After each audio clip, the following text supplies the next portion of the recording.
세리야, 입 벌려? 민경채의 목소리는 얼음장처럼 차가웠습니다. 그러나 그 눈빛은 관계에 더 가까웠습니다. 세리는 젓가락을 움켜쥔 손이 미세하게 떨렸습니다. 그 앞에는 매운 양념을 뒤집어 쓴 오징어 무침. 세리에게는 평생 입에도 대지 못하던 음식. 먹으면 바로 입술이 부어오르고 목이 막히는 음식이었습니다. 언니, 나 이거 못 먹어. 알레르기 있는 거 알잖아.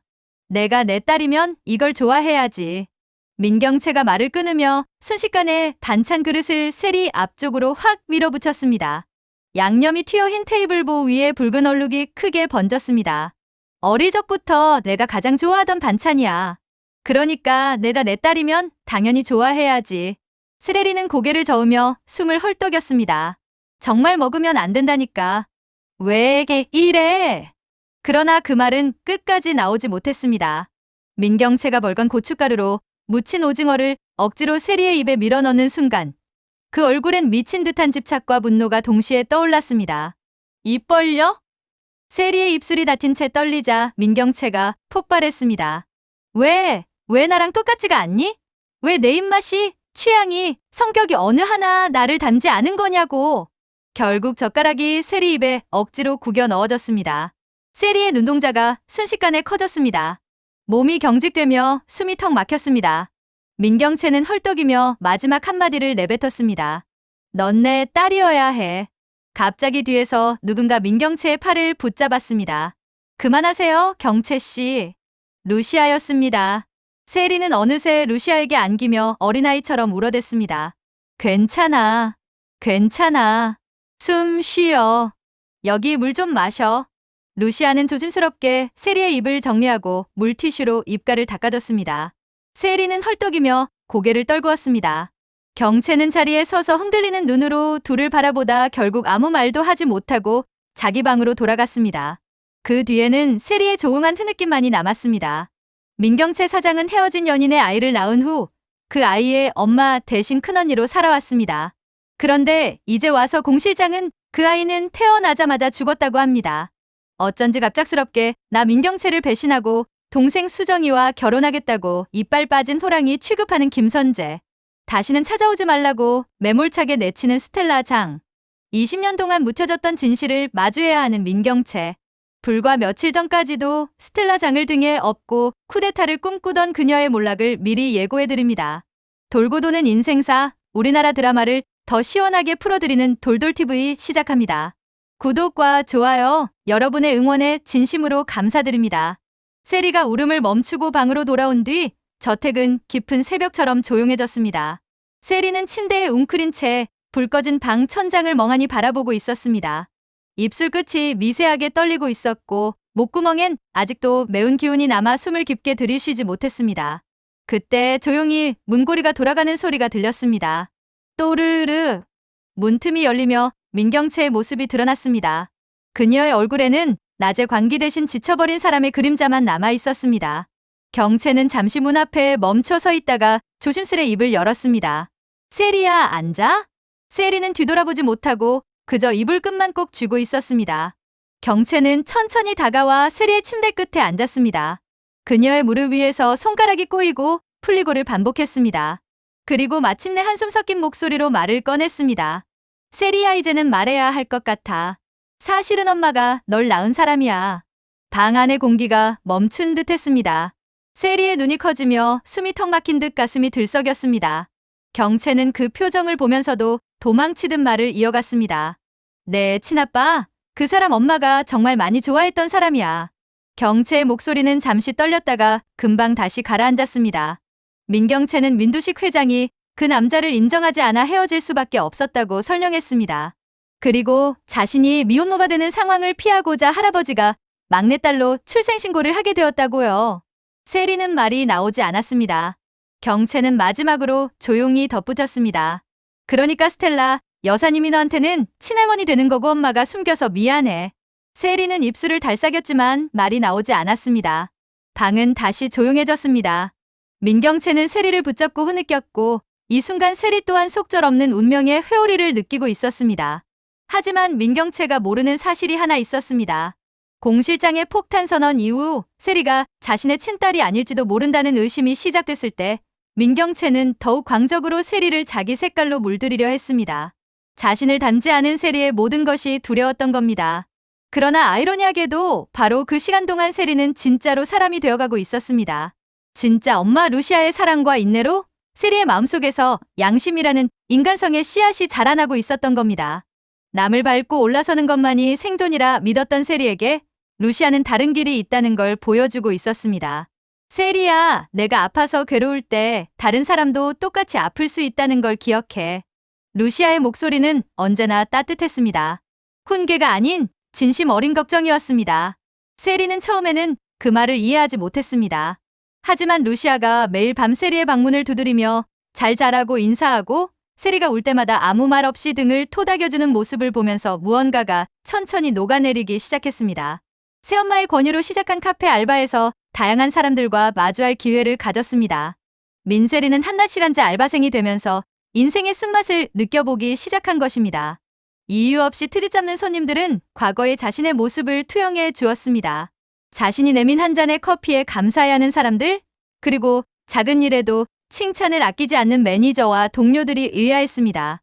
대가 없는 도움을 줄 때 행복감이 더욱 커진다는 것도 배웠습니다.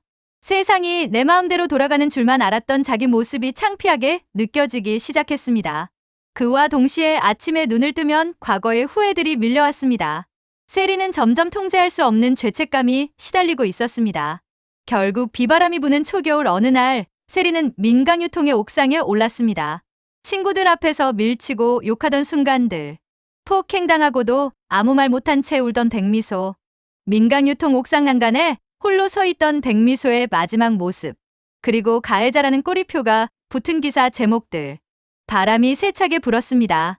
세리의 머리카락이 거칠게 흩날렸습니다. 세리가 입술을 깨물고 중얼거렸습니다. 미소야, 나 기억나?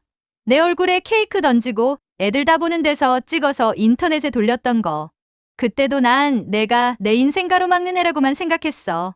한참을 아래를 내려다보다가 세리가 피식 웃었습니다. 자조적인 웃음이었습니다. 근데 여기 올라와 보니까 알겠다. 처음부터 여기서 떨어져야 했던 건 나였네. 세리는 난간 위로 발을 올렸습니다. 찬바람이 온몸을 휘감았지만 이상하게 정신이 맑아지는 느낌이었습니다. 미소야, 나 이제 알았어. 너한테 너무 늦게 사과하지만 이렇게라도 아주 조금은 갚아볼게. 세리가 속삭이듯 마무리했습니다. 미소야, 미안해. 정말 미안해. 자살 소동을 듣고 사람들이 몰려들었습니다. 루시아와 민경채가 거의 동시에 옥상 문을 박차고 나왔습니다. 민경채는 비명을 질렀습니다. 세리야, 세리야, 엄마를 두고 이러면 안 돼. 넌 잘못한 게 없어. 민경채의 목소리는 절규에 가까웠습니다. 하지만 두 순간 세리의 머릿속에는 백미소를 난간에서 밀어버렸던 민경채의 모습이 떠올랐습니다. 결국 미소를 떠밀어버린 민경채가 엄마라는 사실. 그 사실이 세리를 미치도록 싫어지게 만들고 있었습니다. 가까이 오지 마. 세리가 소리쳤습니다. 민경채가 한 발 다가서자 세리는 더욱 난간 끝으로 몸을 기울였습니다. 바로 그때 진짜 엄마 루시아의 목소리가 들렸습니다. 세리야. 루시아의 목소리는 울음으로 떨리고 있었지만 동시에 단호했습니다. 내가 미안하다면 더욱 살아야지. 세리의 손이 난간을 움켜쥔 채 멈췄습니다. 살아서 실수를 인정하고 그 아픔을 느끼는 게 진정한 인생인 거야.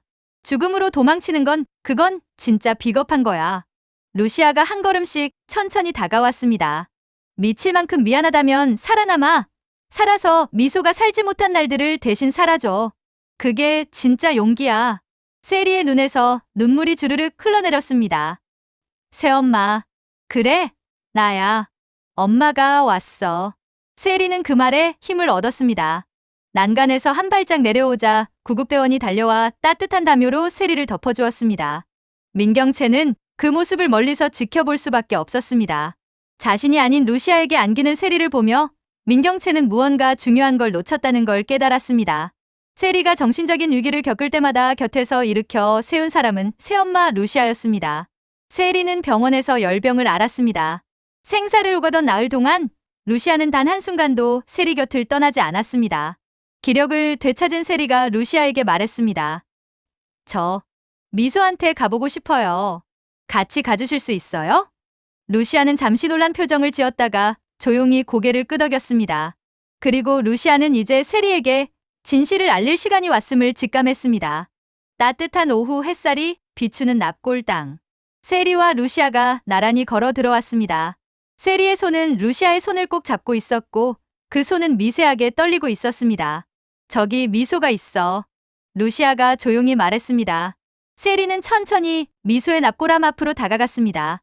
그곳에는 미소의 사진이 놓여 있었습니다. 환하게 웃고 있는 미소. 세리가 기억하는 것과는 너무나 다른 행복해 보이는 미소의 모습이었습니다. 그런데 그 순간 세리의 눈이 다른 사진 하나에 멈췄습니다. 가족 사진. 미소와 루시아가 함께 다정히 찍은 사진. 세리의 눈이 동그랗게 커졌습니다. 천천히 루시아를 돌아봤습니다. 루시아가 고개를 끄덕였습니다. 그래, 맞아. 난 미소의 엄마야. 뒷걸음질 치는 세리에게 루시아는 손을 내밀며 말을 이었습니다. 그리고 난 내 엄마이기도 해. 무슨? 세리는 처음에는 새엄마라는 의미인 줄만 알았습니다. 하지만 루시아의 표정이 심상치 않았습니다. 루시아는 용기를 내어 모든 진실을 말하기로 결심했습니다. 우리는 특별한 인연이야. 너와 미소, 그리고 나. 루시아가 세리의 손을 잡았습니다. 미소와 넌 같은 날 태어났어. 그날 우연히도 같은 응급차에 실렸고 이송중 교통사고의 난리 속에서 너와 미소는 다른 엄마를 찾아가게 된 거야. 세리의 입술이 떨렸습니다. 뭐라고요? 나 또한 미소가 내 친딸이 아니라는 사실을 알았을 때 충격을 받았어. 하지만 모녀로서 우리는 완벽한 한 쌍이었어. 20년을 함께 살면서 깨달았어. 가족의 인연은 혈연만으로 규정할 수 없다는 걸. 루시아의 눈에서 눈물이 흘러내렸습니다. 그리고 세리야, 너는 내가 낳은 아이야. DNA 검사 결과가 나왔어. 세리는 그 자리에 주저앉았습니다. 그럼 민경채 언니는? 경채 씨의 친딸은 미소였어. 하지만 미소는 이미... 루시아가 말을 잇지 못했습니다. 세리의 머릿속이 하얗게 변했습니다. 자신을 괴롭혔던 백미소가 민경채의 친딸이었고 자신은 루시아의 친딸이었다는 사실. 그리고 민경채가 자신의 친딸을 난간에서 밀어 죽였다는 끔찍한 진실. 엄마, 세리가 루시아에게 안겼습니다. 두 사람은 미소의 사진 앞에서 한참을 울었습니다. 미소의 사진 속 미소는 여전히 환하게 웃고 있었습니다. 민강유통본사 1층 우리는 아침부터 이례적인 긴장감으로 가득 차 있었습니다. 검은 양복을 입은 주주들과 재계 인사들이 속속 회의장으로 들어섰고 수십 개의 카메라 플래시는 이미 전쟁을 예고하듯 번쩍이고 있었습니다. 오늘은 민경채가 주도해 소집한 임시 주주총회. 그녀는 스스로 이 회사를 삼켜 마지막 승부수를 띄울 생각이었습니다. 저 사람 김선재 아니야? 수군거림이 퍼졌습니다. 민경채의 전 약혼자이자 최근 돌연 잠적했다가 나타난 남자. 그는 자신감으로 번들거리는 미소를 띤 채 한 사람의 팔짱을 끼고 회의장 안으로 들어섰습니다. 민수정이었습니다. 민경채의 동생. 그리고 김선재는 기자들 앞에서 당당히 선언했습니다. 오늘부로 저와 민수정은 약혼을 발표합니다. 회장은 술렁였습니다. 민경채의 얼굴은 순식간에 굳어졌습니다. 그 순간 김선재가 이사회 명단 앞에 서서 회의장 직원에게 두툼한 서류 봉투를 건넸습니다. 최대 주주 명단 갱신 요청드립니다. 여기 보시는 대로 차명 주식 7% 전량이 제 소유로 넘어왔습니다. 주변의 이사진들이 놀라 눈을 크게 뜨는 사이 선재는 민경채를 향해 비웃음을 흘렸습니다. 몰랐어? 경채 씨. 사람을 버릴 때는 뒤를 잘 봐야 하는 거야. 민경채는 충격으로 손끝이 떨렸습니다. 회의실 중앙 원형 테이블 위 대형 화면에 안건일점 회장 대행 해임이 떴습니다. 사회자가 말했습니다. 최대 주주 변경에 따라 회장 대행 루시아 씨의 해임건에 대해 표결을 진행하겠습니다. 김선재는 느긋한 미소로 손을 들었습니다. 최대 주주로서 찬성합니다. 이사회 인사 몇 명이 눈치를 보며 손을 들었습니다. 민경채도 손을 들었습니다. 그러나 루시아는 조용히 앉아 있었고 아무 말도 하지 않았습니다. 유일하게 그녀의 눈빛만은 흔들리지 않았습니다. 사회자가 외쳤습니다. 찬성 다수로 회장 대행 해임. 그때였습니다. 주주총회가 끝난 뒤 민강유통북도는 전쟁터의 잔해처럼 어수선했습니다. 사람들은 방금 전 벌어진 사상 초유의 장면을 두고 낮게 웅성거렸습니다. 그때 복도 한가운데서 끼익 하는 소리가 들렸습니다. 모두가 고개를 돌린 순간 민경채가 비틀거리며 걸어 나왔습니다. 발자국은 엉망이었고 머리칼은 흐트러져 있었으며 손에는 생수병이 들려 있었습니다. 내가 회장인데, 내가 회장이어야 하는데. 그녀가 자신에게 물을 들이붓기 시작했습니다. 온몸이 젖어도 멈추지 않았습니다. 직원 몇 명이 손을 입에 가져가며 속삭였습니다. 저 사장님 괜찮으신 거 맞아? 완전히 무너졌네. 불쌍하다기보다 무서워. 갑자기 경채가 소리쳤습니다. 아버지가 날 버렸어. 내 딸도, 내 회사도, 다. 경채는 웃는 얼굴과 우는 얼굴을 번갈아가며 지었습니다. 그러다 복도 한가운데 무너져 주저앉았습니다. 내가 회장이야, 내가. 손가락으로 허공에 회장이라는 글자를 그려넣으며 희죽희죽 웃는 모습은 모두를 얼어붙게 만들었다. 그 순간 민수정이 경채에게 다가왔습니다. 그러나 위로는커녕 냉랭하게 말했습니다. 언니, 이제 그만해. 회사 망신 좀 그만 시켜. 경채는 허공을 바라보며 웃었습니다. 수정아, 넌 내 편이지? 넌 언니 위해. 아니, 수정은 단호하게 잘랐다. 나 이제 루시아 회장님 편이야. 주변 동기가 멈췄다. 주저앉아 있던 민경채의 얼굴이 서서히 일그러졌다. 뭐라고? 수정은 고개를 돌려 기자들에게 말하듯 또박또박 말했다. 언니는 이제 끝났어. 난 민강유통의 미래에 있는 쪽을 선택할래. 그 말은 민경채에게 결정타였다. 수정아, 너까지 나를 버려? 경채의 몸이 다시 휘청거리더니 결국 직원들에게 붙잡혀 끌려갔다.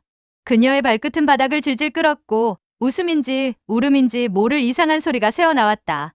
민경채의 몰락은 그렇게 시작되었다. 란스러운 복도 한가운데에서 민경채가 웃음과 울음을 뒤섞으며 무너지고 있을 때 복도의 다른 끝에서 누군가 날카롭게 상황을 지켜보고 있었다. 민수정, 민두식 회장의 둘째 딸, 그리고 그 누구보다 빠르게 계산하는 여자. 언제부터인가 민경채는 수정의 자리까지 탐내기 시작했다. 상무 자리, 본부장 자리, 이사회 진입. 모두 경채의 욕망에 따라 하나씩 밀려나고 있었고 수정을 쓸모없는 둘째 딸로 몰아낼 준비까지 하고 있었다. 수정은 속으로 생각했다. 언니가 날 버릴 거면 난 먼저 살아남을 길을 만들겠다. 그래서 약혼 카드를 꺼냈다. 김선재에게 먼저 접근해 계산된 미소로 말했다. 선재 씨, 우리 약혼할까요? 그건 사랑이 아니라 보험이었다. 경채에게 휘둘리지 않을 새로운 구심점. 경채의 몰락이 시작되면 누구보다 먼저 루시아 편으로 움직여 자신의 미래를 확보할 수 있는 발판. 그리고 오늘 그 계산은 정확히 맞아떨어졌다. 루시아의 집무실. 문이 열리며 민수정이 당당히 들어섰다. 뒤에는 마지못해 따라오는 김선재가 있었다. 회장님, 인사드리러 왔어요. 루시아는 둘을 보며 묘한 미소를 지었다. 약혼 발표 잘 봤어요. 그런데 수정 씨가 먼저 제안했다면서요? 민수정은 망설임 없이 고개를 끄덕였다. 맞아요. 제가 먼저 했어요. 루시아의 눈이 가늘어졌다. 이유가 있을 텐데요. 민수정은 숨을 고르며 솔직하게 말했다. 살아남으려고요. 솔직히 말해서 언니는 절 밀어낼 생각이었어요. 상무 자리도 빼앗기고 본부에서도 발을 빼라 하더라고요. 아버지가 쓰러진 뒤론 언니가 집안 전체를 삼킬 줄 알았죠. 숨을 내쉰 수정은 이어서 말했다. 그래서 선택했어요. 언니가 무너질 때 전 회장님 곁에 있겠다고. 그 말에 루시아는 미묘하게 미소 지었다. 당돌하네요. 근데 그런 선택 우리 편이 되겠다는 뜻인가요? 민수정은 과감하게 대답했다. 이미 여러분 편이에요. 약혼은 김선재를 움직일 명분이었고요. 김선재가 당황해 중얼거렸다. 수정아, 너 처음부터 그 생각으로? 네. 수정은 단칼에 잘랐다. 당신은 경채 언니가 밀면 그대로 밀려나게 될 사람이잖아요. 하지만 회장님 편에 서면 당신도 살 수 있어. 김선재의 얼굴이 굳었다. 루시아는 천천히 의자에서 일어나 김선재에게 다가갔다.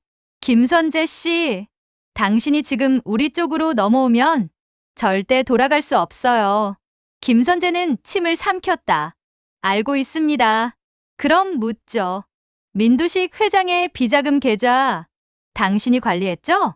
김선재는 잠시 눈을 감았다가 결국 고개를 끄덕였다. 네. 민수정이 팔짱을 끼며 냉정하게 말했다.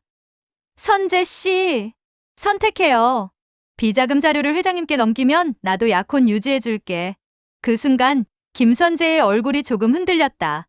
루시아는 그 틈을 놓치지 않았다. 거래 내역, 차명 주식 이동 내역, 해외 계좌 모두 넘겨요. 그럼 전 살아남을 수 있습니까? 살아남을 뿐만 아니라 당신이 걸어갈 길을 내가 마련해 주겠죠. 김선재는 숨을 깊이 들이쉬었다.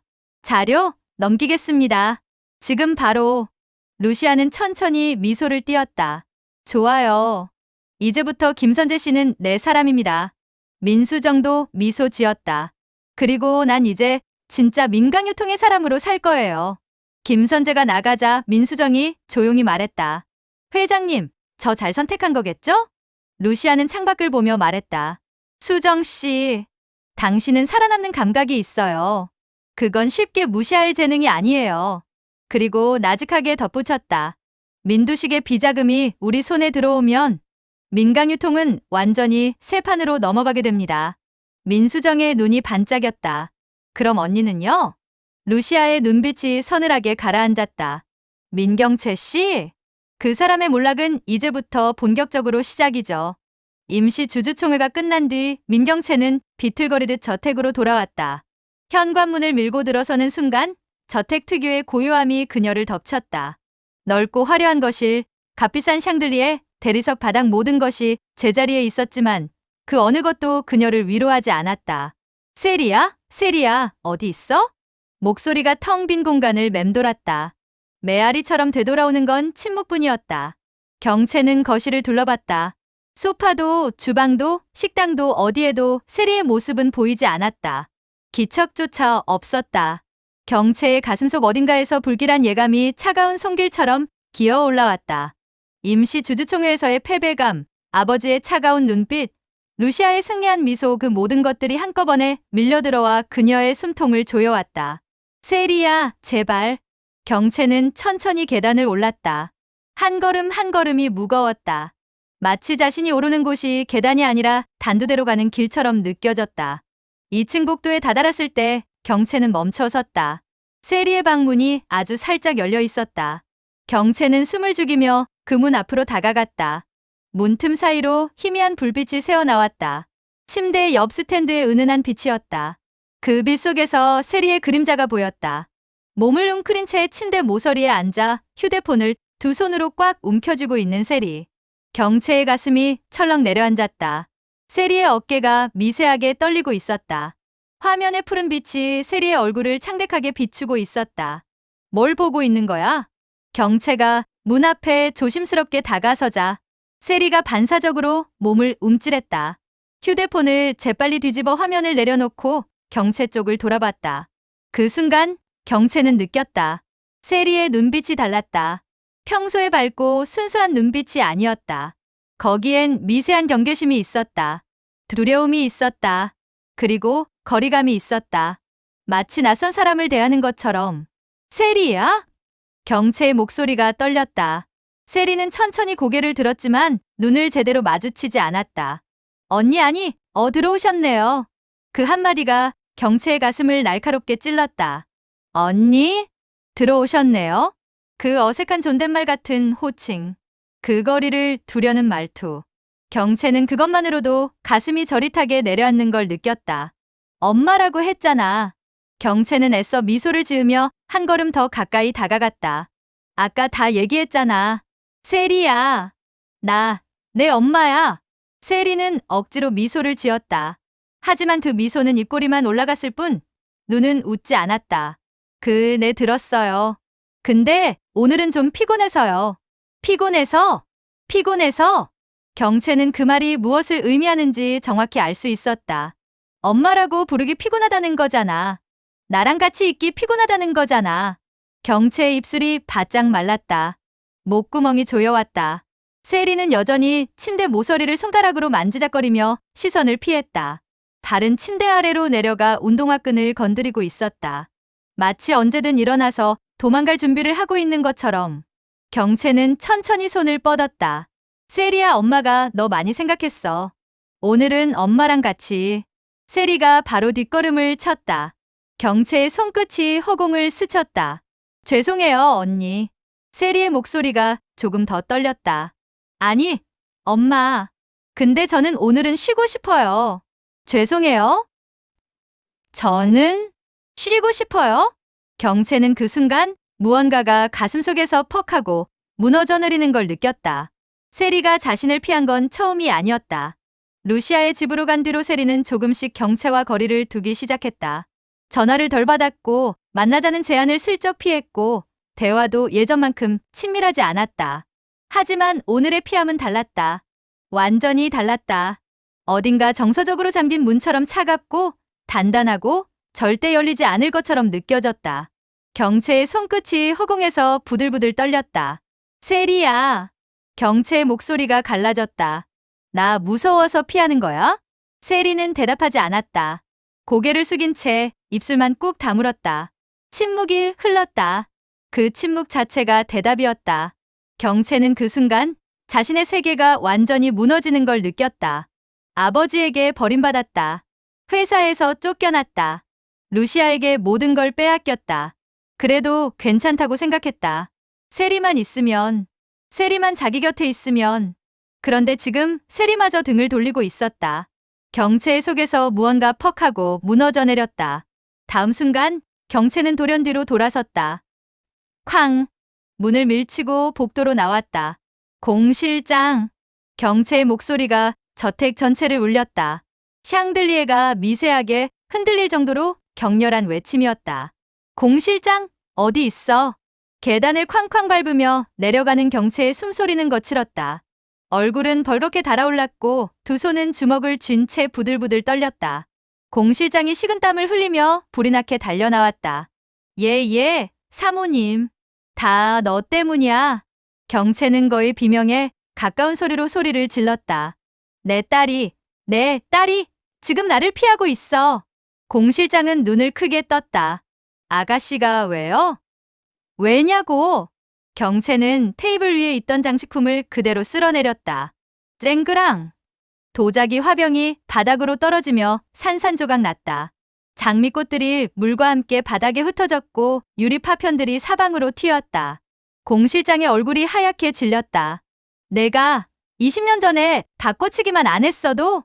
경채는 다시 한번 테이블 위에 액자를 집어 던졌다. 쾅!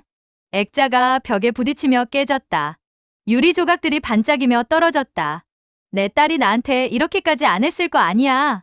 경채의 목소리는 이미 울음에 가까웠다. 어깨를 들썩이며 울먹이는 그녀의 모습은 이성의 끈이 완전히 끊어진 사람의 것이었다.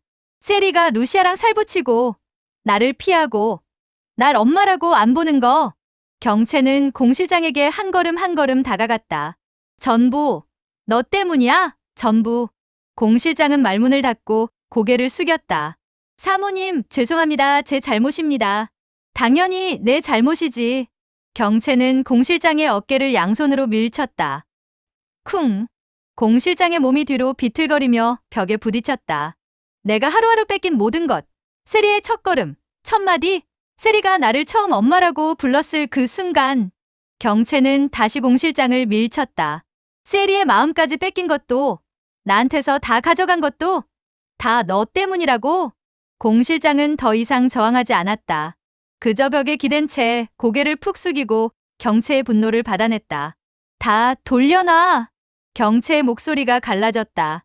당장 세리 마음도, 내 자리도, 내 인생도 다. 경채는 다시 한번 테이블 위에 촛대를 집어 바닥으로 내리꽂았다. 쾅! 금속 촛대가 대리석 바닥에 부딪히며 요란한 소리를 냈다. 그 소리와 함께 경채는 숨을 헐떡이며 공 실장을 노려봤다. 공 실장은 떨리는 목소리로 말했다. 사모님, 저도 죄책감이 많습니다. 공 실장의 눈가가 붉어졌다. 하지만 돌릴 수 있는 게 없습니다. 그 말이 불씨가 되었다. 그럼 나보고 어쩌라고? 경채의 목소리가 비명처럼 터져 나왔다. 나보고 어떻게 살라고. 내 딸도, 아버지도, 회사도 다 뺏겼는데. 경채는 결국 그 자리에 무릎을 꿇었다. 바닥에 흩어진 유리 파편들이 무릎에 닿았지만 아무 느낌도 없었다. 경채는 두 손으로 얼굴을 감싸며 흐느꼈다. 세리마저 날 피하면 난 진짜로 아무것도 없어. 목소리가 떨렸다. 난 뭐야? 난 대체 뭐야? 경채는 바닥에 주저앉은 채 몸을 웅크리고 울기 시작했다. 공 실장은 그 모습을 보며 자신이 20년 전 저지른 죄악의 무게가 이제야 완전히 돌아오고 있음을 절감했다. 그 무게는 너무나 무거웠다. 돌이킬 수 없을 정도로. 저택은 다시 고요해졌다. 깨진 도자기, 흩어진 꽃잎, 바닥에 주저앉은 민경채. 모든 것이 부서진 현장처럼 보였다. 공 실장은 경채 곁에 무릎을 꿇고 앉았다. 사모님. 경채는 대답하지 않았다. 그저 몸을 떨며 울고 있을 뿐이었다. 2층 세리의 방에서는 여전히 희미한 불빛이 새어나왔다. 하지만 두 빛은 경채에게 닿지 않았다. 경채는 완전히 혼자였다. 저택은 넓고 화려했지만 그 어디에도 따뜻함은 없었다. 그저 차갑고 텅 비어 있을 뿐이었다.